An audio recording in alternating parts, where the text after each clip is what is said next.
Play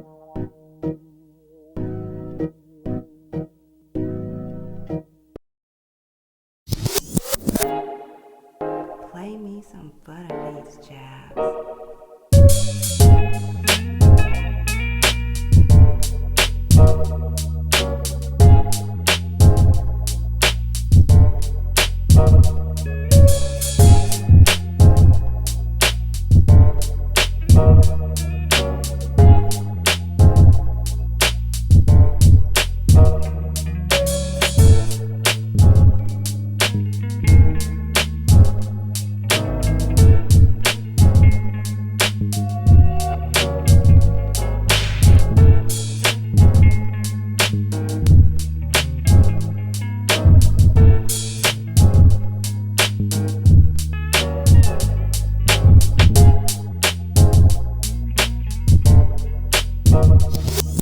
Hey there.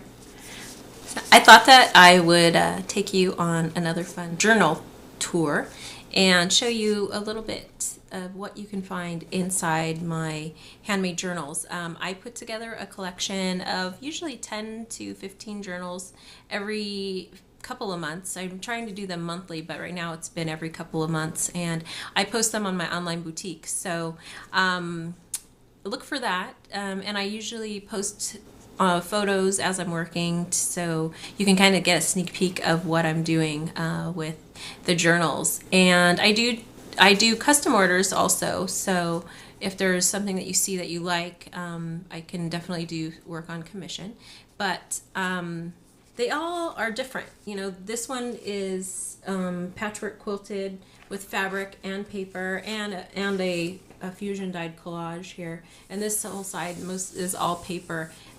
Lots of layers of handmade papers and paint, and a lot of my collage papers that I have collaged down, and then I did some stitching with the machine right over it. So the covers are patchwork quilts, and then inside most of my journals, actually all of my journals, you'll find painted paper, hand painted paper, I should say.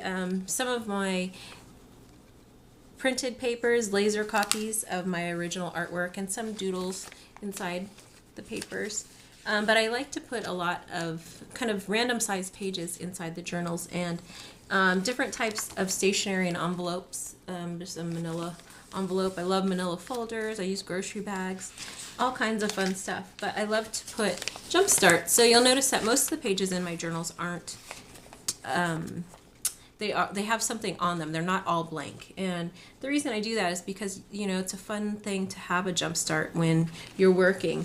And sometimes there's little prompts and ideas and things that you can do, little exercises. But then I usually have splashes of color all throughout. And you can see in here, it's got a painted paper and some of my lettering and words inside. But I love the random sized pages because, see, you can see little hints of design and color and fun when you're flipping through the books themselves. So more laser copies. I do a lot of copying of fonts and enlarging them on the photocopy machine because I love the letters and the letter forms they make. And then I do a lot of my doodles as photocopies also inside the books. So these are meant for people to buy and to actually create in. That's my whole goal, is to create journals that inspire you to actually do art in them. So hopefully you will be a proud owner of one of these someday. But until then, I thought I'd share just kind of the different things that I love to put inside them. And, you know, a lot of times these start as other pieces, and I put them together as I go, kind of just piecing different things together. I have stacks and stacks of papers and fabrics here in my studio, and oftentimes I just start stitching and grabbing whatever I see, you know, that's sitting around where I am. And so the back of this piece is a piece of vintage muumuu fabric that I got from Hawaii, and one of an artist that I met over at Art and Soul, actually, gave me some of this trim, and it's from Africa, I believe. She gave me a bag of really beautiful stuff, so I've incorporated it into this particular piece. And then one of my girly glam faces. So this at first was just a piece that I did by itself, but I decided that I'm gonna make it into a journal cover. So this is how a lot of the times my journal covers start. They start as bits and pieces. This is actually from another art quilt that I had made a while back, but I decided to cut it apart. So that's how that came to be. Here is another piece that will soon be part of the journals, and I'm excited about this. This is actually made out of cardboard, and it's got a lot of different embellished cardboard on top. I kind of did these layers, and I've stitched it to this fabric spine, and I've been making cuffs this same way, where I've pieced together bits of fabric and paper that I've painted or collected. A lot of vintage. There's some vintage trim in here and some hand painted paper you can see down there, and then this other fun trim and ribbon. And so I make this as the spine, where I actually put the pieces of paper in. And here's what the cuffs look like, and you can actually wear them. These will be on my online boutique soon, with some really close-up pictures so you can see I've done some detailed stitching on there.